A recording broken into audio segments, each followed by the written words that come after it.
moi, je me prépare à 10 000% pour y être. Après, c'est le sélectionneur qui fait ses choix. À tout, c'est-à-dire?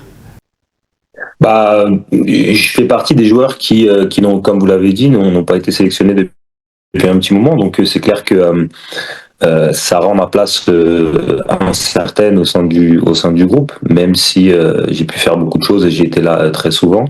Tout est possible, ça reste une liste de la Coupe du Monde et je pense qu'il faut aussi avoir une certaine légitimité à faire partie de ce groupe. Et je suis pas quelqu'un qui va essayer de s'imposer ou de dire que... Dans une interview accordée à l'émission NCI Sport Express du 11 mai 2026, l'attaquant ivoirien Sébastien Haller s'est exprimé avec franchise sur sa situation actuelle, ses ambitions avec les éléphants et son rêve de disputer la Coupe du Monde 2026. Entre confiance retrouvée, pression de la concurrence et volonté de revenir au plus haut niveau, l'ancien héros de la CAN livre un message fort au sélectionneur Emers, Faé ainsi qu'aux supporters ivoiriens.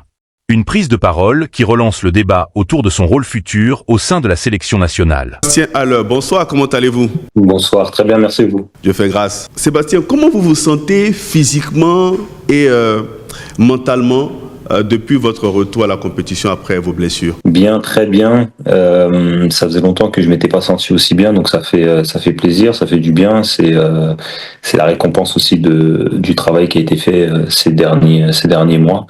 Donc non, je me sens bien. Après, mentalement, c'est clair qu'il y a toujours des incertitudes concernant l'avenir, parce qu'on arrive à la fin de saison, on a des playoffs à jouer, aussi peut-être une équipe à trouver aussi l'été qui arrive, donc plus la liste de la Coupe du Monde, donc forcément on va dire que c'est un peu plus stressant que durant la saison. Comment vous jugez votre saison? La saison, elle a été très mitigée.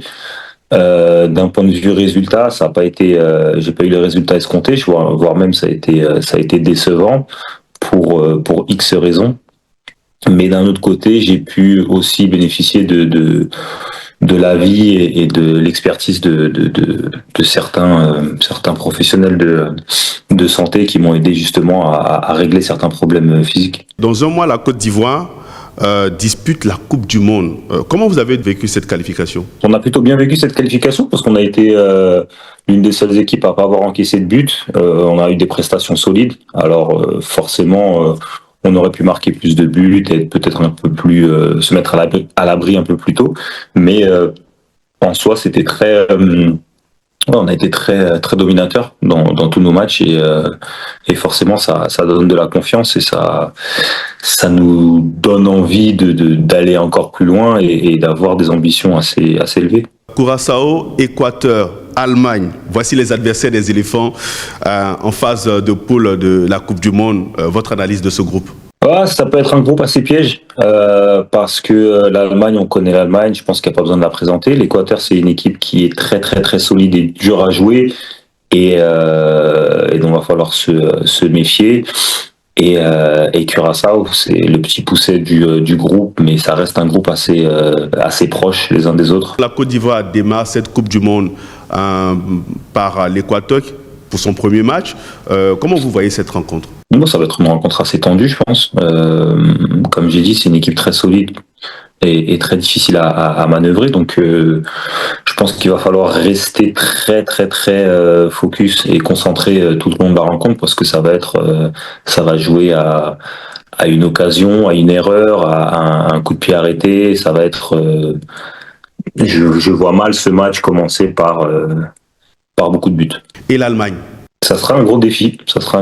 Et c'est un très très bon test pour la Côte d'Ivoire, pour cette génération. Et c'est un match, je pense, que tout le monde attend avec impatience parce que ça permettra aussi d'évaluer un peu plus nos forces et nos faiblesses face à une grande équipe mondiale. Sébastien, vous n'avez plus été convoqué en équipe nationale depuis un moment maintenant. Est-ce que durant votre absence, vous avez eu à échanger avec le sélectionneur? Oui, on a échangé quelques fois avec le staff aussi. Il est venu à ma rencontre il y a quelques semaines. Donc non, les liens sont là, il y a de la communication. Donc, il avait besoin aussi de voir, d'échanger avec moi pour voir mon environnement, voir comment je me sentais physiquement et mentalement, et au vu de la préparation de la liste. tout simplement. Et je fais aussi partie des cadres, donc c'était, je pense, important pour lui de voir tout ça, vu qu'il est jamais venu voir. Vendredi, Emes Faé va donner sa liste pour la Coupe du Monde. Vous attendez à quoi? Une bonne question. Je m'attends à tout. Je m'attends à tout parce que je pense que c'est surtout pas simple pour le sélectionneur de devoir faire une liste avec tous les joueurs dont il a à sa disposition. Et puis sur le secteur offensif, c'est clair que des ailiers, il en manque pas, mais des attaquants, ça reste le secteur un peu compliqué. Tout le monde n'est pas forcément en réussite. Il y a aussi des nouveaux arrivants, donc va falloir qu'ils réfléchissent à son choix, enfin qu'il réfléchisse parce qu'il n'est pas tout seul et voir comment ça peut le faire. Je pense qu'il connaît aussi ma position, tout le monde la connaît. Moi, je me prépare à 10 000% pour y être. Après, c'est le sélectionneur qui fait ses choix. À tout, c'est-à-dire? Bah, je fais partie des joueurs qui n'ont, comme vous l'avez dit, n'ont pas été sélectionnés depuis un petit moment. Donc, c'est clair que ça rend ma place incertaine au sein du groupe, même si j'ai pu faire beaucoup de choses et j'ai été là très souvent. Tout est possible, ça reste une liste de la Coupe du Monde et je pense qu'il faut aussi avoir une certaine légitimité à faire partie de ce groupe. Et je suis pas quelqu'un qui va essayer de s'imposer ou de dire que telle personne doit faire telle chose, mais je me tiens à la disposition. Donc voilà, tout est possible et chacun voit les choses à sa manière. Participer à une Coupe du Monde, qu'est-ce que cela représente pour vous? Bah, c'est un rêve et un objectif. C'est un rêve qui est devenu un objectif, pardon. Forcément, c'est une compétition qu'on rêve tous de jouer. Et bon, on a raté le coche en 2022. Et aujourd'hui, c'est la bonne. Donc, ce sera quoi vos objectifs et ambitions si vous participez à ce mondial? pour moi, je l'ai déjà dit, pour moi, la Côte d'Ivoire doit arriver, c'est l'objectif qu'elle doit se fixer, c'est d'arriver en quart de finale. Ça serait pour valider le potentiel qu'il y a dans cette équipe actuellement. Après, ça reste une Coupe du Monde et ça veut pas dire que si tu n'arrives pas en quart de finale, que la Coupe du Monde est ratée.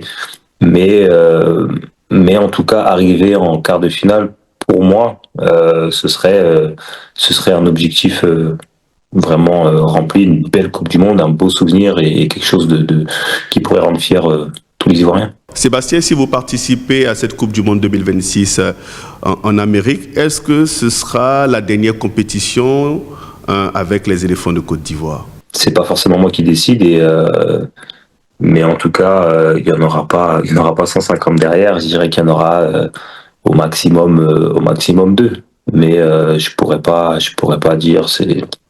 Je sais pas. Oui comme non.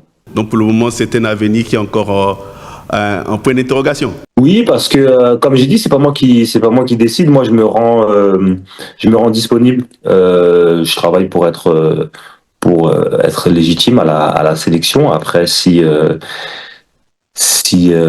comment dire ça, si je suis pas sélectionné ou bien c'est plus possible d'aller en sélection, voilà, ça s'arrêtera là. Mais en tout cas, je serai là. S'il arrivait que vous n'êtes pas sélectionné par Emers pour ce mondial, est-ce que ce sera la plus grande déception de votre carrière? De ma carrière, ouf, wow. On n'en sera pas loin en tout cas. On n'en sera pas loin. Donc c'est clair qu'il y aura une déception quelque part. Ah bien sûr, c'est obligatoire. On est tous des compétiteurs, on a tous envie de jouer les meilleures compétitions possibles. Et le fait de ne pas pouvoir y être, ça restera une déception et une frustration. Cette année, l'Afrique a 10 représentants à la Coupe du Monde. Pensez-vous que cette année, c'est la bonne pour le continent africain? Je pense qu'il est encore un peu trop tôt pour gagner une Coupe du Monde, mais on s'en rapproche. Enfin, on a 10 équipes, on est un petit peu plus mis en avant. Et je pense que ça ne fera qu'aller dans ce sens-là. Donc, je pense que d'ici peut-être deux Coupes du Monde, on sera en tout cas très loin. J'aimerais bien une petite finale, au moins, que ce soit la prochaine ou celle d'après. Pour vous, quels sont les favoris de ce mondial? Waouh, les favoris, bonne question. On est obligé de dire la France, hein. parce que la France, ça reste un vivier exceptionnel. Ils ont gagné la Coupe du Monde il y a pas si longtemps que ça.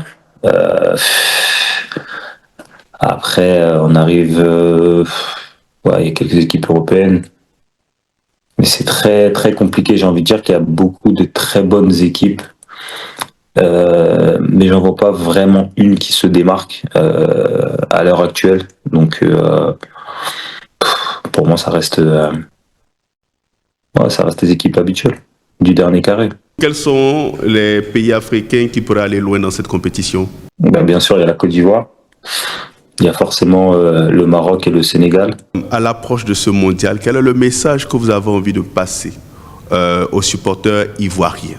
Ce que j'ai envie de faire passer, ce serait peut-être de profiter de cette occasion et de vraiment d'être tous rassemblés derrière cet événement, parce que ça arrive pas souvent, et d'oublier certaines, je sais pas, frustrations ou tristesse ou déception, pour vraiment se rassembler derrière cet événement, parce que ça arrive pas tous les 4 matins, et je pense que ça va passer à une vitesse qu'on n'aura pas eu le temps de vraiment apprécier l'événement. Donc voilà, de soutenir la Côte d'Ivoire comme on peut, et de pousser le pays au maximum. Qu'est-ce qu'on peut vous souhaiter au terme de cet entretien, surtout avec la fin de la saison qui arrive? De continuer comment ça se passe depuis les dernières semaines, et de s'épanouir. D'accord, Sébastien, merci beaucoup.